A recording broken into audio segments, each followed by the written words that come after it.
할렐루야! 오늘도 말씀이 우리 삶 가운데 머물고 우리가 그 말씀 안에서 하루를 살아가기를 간절히 원합니다. 새해가 시작되면 우리는 자연스럽게 이제는 조금 더 잘 살아보고 싶다는 마음을 품습니다. 믿음도 관계도 삶의 태도도 조금은 나아지기를 기대합니다. 그러나 며칠이 지나지 않아 우리는 다시 깨닫습니다.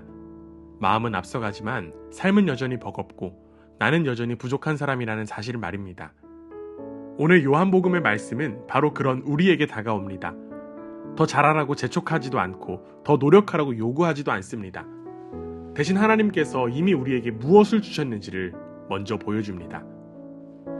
요한은 예수 그리스도의 오심을 전하다가 독자의 삶을 향해 분명한 선언을 합니다.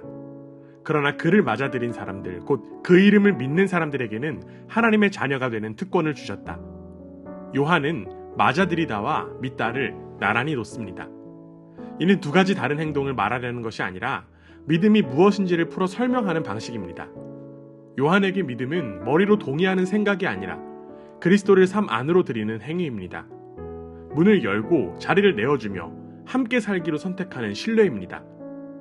우리는 종종 믿음을 완성의 상태로 오해합니다. 의심이 사라지고 확신이 충분해졌을 때 믿는다고 여깁니다. 그러나 요한은 믿음을 그렇게 말하지 않습니다. 그는 믿음을 관계의 시작으로 말합니다. 그리스도를 맞아들이는 순간 하나님은 우리를 자녀로 부르십니다. 이어지는 말씀은 그 근거를 더욱 분명히 합니다. 이들은 혈통에서나 육정에서나 사람의 뜻에서 나지 아니하고 하나님에게서 났다. 하나님의 자녀가 되는 것은 우리의 배경이나 노력, 결심의 결과가 아닙니다. 전적으로 하나님의 뜻과 은혜에서 비롯됩니다. 우리가 자녀가 된 것은 잘 믿어서가 아니라 하나님께서 그렇게 하시기를 기뻐하셨기 때문입니다. 그래서 이 믿음은 우리를 불안하게 만들지 않습니다. 내가 충분히 믿고 있는가를 끊임없이 점검하게 하기보다 이미 자녀로 불렸다는 사실 위에 서게 합니다. 믿음은 조건이 아니라 응답이며 성취가 아니라 은혜를 받아들이는 태도입니다.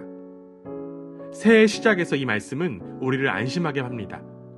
여전히 연약하고 흔들리는 가운데서도 그리스도를 맞아들이는 이들에게는 하나님은 분명하게 말씀하십니다.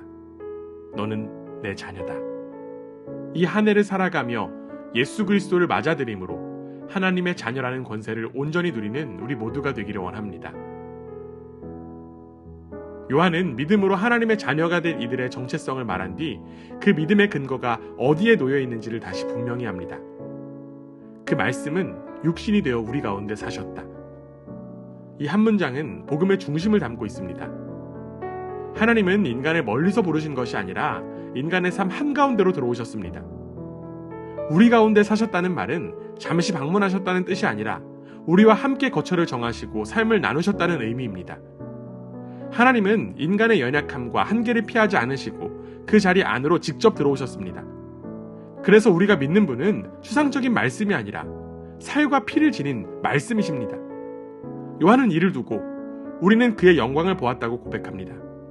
이 영광은 세상이 말하는 화려함이 아니라 은혜와 진리가 충만한 삶 자체에서 드러난 영광이었습니다. 요한은 이어서 말합니다. 우리는 모두 그의 충만함에서 선물을 받되 은혜에 은혜를 더하여 받았다. 여기서 은혜는 한 번의 사건으로 끝나지 않습니다. 이미 받은 은혜 위에 오늘을 살아갈 수 있도록 주어지는 또 다른 은혜가 더해집니다. 하루를 견디는 힘도 넘어졌다가 다시 일어설 용기도 모두 그리스도의 충만함에서 흘러나옵니다. 그래서 은혜 위에 은혜란 더 많은 것을 소유한다는 뜻이 아니라 이미 주어진 은혜 안에서 다시 살아갈 수 있도록 허락된 삶의 방식을 말합니다. 우리는 매번 자격을 증명하지 않아도 됩니다. 이미 은혜 안에 있는 자로 그 은혜를 의지해 오늘을 살아갑니다. 이 말씀은 우리를 향한 초대입니다. 하나님이 우리 가운데 거하셨다면 이제 우리는 그 은혜 안에 머물며 살아가야 합니다. 완벽해서가 아니라 함께 계시기 때문에 가능한 삶입니다. 그리스도의 충만함에서 흘러나오는 은혜가 오늘 우리의 연약한 자리에도 충분하다는 사실을 붙들며 오늘 하루를 살아가도록 우리는 부름받았습니다. 요한은 이제 서문의 마지막에서 하나님이 어떤 분이신지를 가장 분명하게 정리합니다. 율법은 모세를 통하여 주어졌고 은혜와 진리는 예수 그리스도로 말미암아 생겨났다. 이 말씀은 율법을 부정하려는 선언이 아닙니다. 요한은 율법이 하나님의 뜻을 보여주었음을 인정합니다. 그러나 그는 분명히 말합니다. 하나님의 마음은 예수 그리스도를 통해 온전히 드러났다고 말입니다. 규정과 명령이 아니라 한 인격의 삶을 통해 은혜와 진리가 우리 가운데 나타났습니다. 그래서 은혜와 진리는 개념이 아니라 예수님의 삶 자체입니다.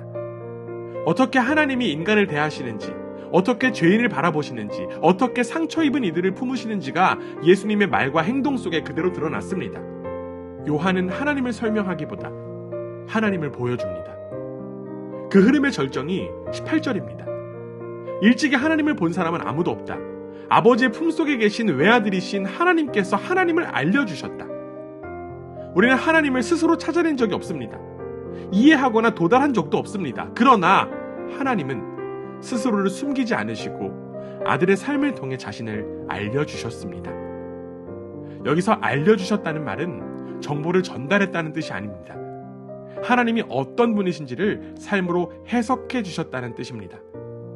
그래서 예수님을 본다는 것은 곧 하나님을 아는 길로 들어서는 것입니다. 멀리 계신 하나님이 아니라 품 안으로 우리를 초대하시는 하나님을 만나게 됩니다. 이 말씀은 우리의 신앙을 다시 정렬합니다.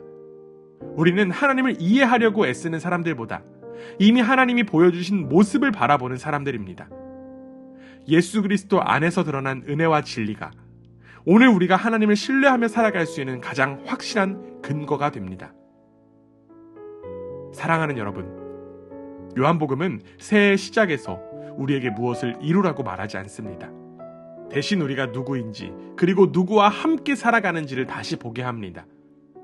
그리스도를 맞아들인 우리는 하나님의 자녀로 불렸고 그 말씀은 우리 가운데 거하시며 은혜를 덧입혀 주십니다. 그리고 그 은혜와 진리 안에서 하나님은 우리에게 자신을 보여주셨습니다.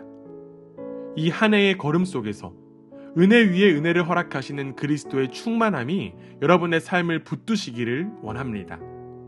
연약한 자리에도 충만한 은혜가 흐르게 하시고 보이지 않던 길에는 빛을 비추시며 하나님의 자녀로 살아가는 기쁨을 날마다 누리게 하시기를 주님의 이름으로 축원합니다.